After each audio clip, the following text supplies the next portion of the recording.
Minasyaitonirrajim. Bismillahirrahmanirrahim. Wal yakhshal ladzina law taraku min khalfihim dzurriyyatan dhi'afan khafu 'alaihim falyattaqullaha wal yaqulu qawlan sadida. Shadaqallahul azim. Assalamualaikum warahmatullahi wabarakatuh. Alhamdulillahi rabbil alamin. Wassalatu wassalamu ala nabiyyina Muhammad sallallahu alaihi wasallam. Puji syukur kepada Allah Subhanahu wa ta'ala yang telah melimpahkan karunia dan kenikmatannya kepada kita semua, baik tentang kesehatan yang kita miliki, baik keimanan yang ada di dalam dada, semuanya karunia Allah Subhanahu wa ta'ala. Salawat dan salam semoga tetap tercurahkan kepada Nabi Muhammad SAW. Beliau penerima risalah dinul Islam, penerima wahyu, menjalankan dakwah dengan perjuangan yang sangat luar biasa.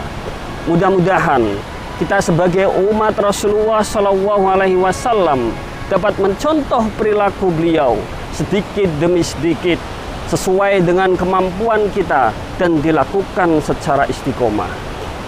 Pemirsa yang dirahmati oleh Allah Subhanahu wa ta'ala, pada kesempatan kali ini saya ingin mengkisahkan tentang seorang yang dimuliakan oleh Allah Subhanahu wa ta'ala dan namanya diabadikan di dalam Al-Quran, yaitu kisah Luqman Al-Hakim. Nama Luqman ini diabadikan Allah Subhanahu wa ta'ala di dalam Al-Quranul Karim. Beliau ketika ditanya anaknya, "Wahai ayahku, jikalau aku di dunia ini disuruh memilih satu hal saja," maka Luqman pun menjawab, "Wahai anakku, pilihlah agama, yaitu ad-din."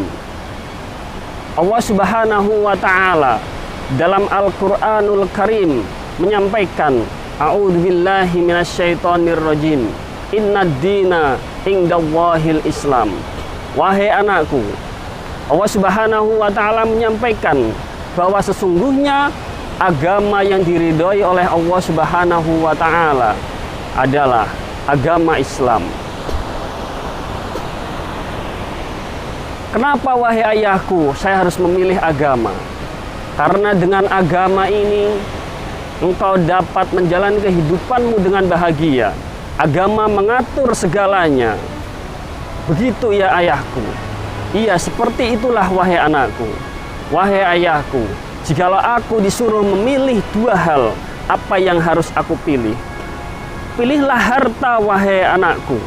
Dengan harta engkau dapat membiayai seluruh kebutuhan kehidupanmu dan engkau jauh dari kemiskinan yang dekat dengan kekufuran nikmat Allah Subhanahu wa ta'ala. Dan Allah Subhanahu wa ta'ala memberikan kesempatan kepada muslim untuk menjadi orang yang kaya. Maka dengan engkau menjadi orang yang kaya, engkau dapat memenuhi kebutuhan pendidikan keluargamu. Engkau bisa memilih pendidikan yang berkualitas. Maka Allah Subhanahu wa ta'ala mengingatkan kepada kita semua di dalam Al-Quran surat An-Nisa ayat yang ke-9. A'udzubillahi minasyaitonirrajim.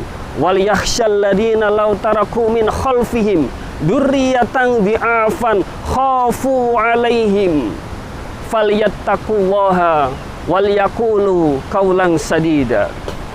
Yang mana di dalam ayat tersebut Allah Subhanahu wa ta'ala mengingatkan kepada kita semua, dan hendaklah ada orang-orang yang takut kepada Allah Subhanahu wa ta'ala jikalau mereka meninggalkan keturunan mereka dengan keadaan lemah ekonominya, lemah pendidikannya, lemah ilmunya, dan lemah akhlaknya.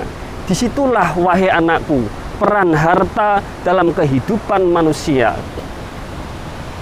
Ayuhal hadirin, pemirsa yang dirahmati oleh Allah Subhanahu wa ta'ala, dengan engkau memiliki bekal agama dan harta, engkau akan dapat mengendalikan hartamu untuk kepentingan umat Islam, agar dirimu bermanfaat untuk orang lain.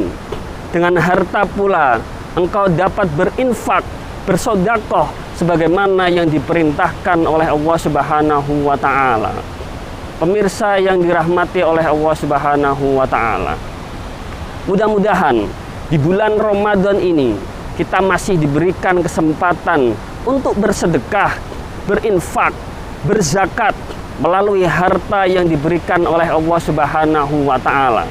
Karena sejatinya infak, harta yang kita berikan kepada orang lain untuk menolong orang lain, sesama muslim, sesama manusia, sesama makhluk Allah Subhanahu wa taala. Pemirsa yang dirahmati oleh Allah Subhanahu wa taala, demikianlah kultum singkat yang dapat kami sampaikan. Mudah-mudahan kita dapat memaknai agama yang sudah kita peluk, yaitu dinul Islam, yang sudah ditanamkan dalam hati kita sebagai orang yang beriman. Kemudian kita dapat memanfaatkan harta kita untuk kepentingan umat Islam, bukan untuk mendolimi untuk orang lain. Karena sejatinya harta yang kita miliki, sebanyak apapun, sedikit apapun, akan dimintai pertanggungjawaban oleh Allah Subhanahu wa taala di hari akhirat nanti. Terima kasih. Fastabiqul khairat, wallahu alam. Wassalamualaikum warahmatullahi wabarakatuh.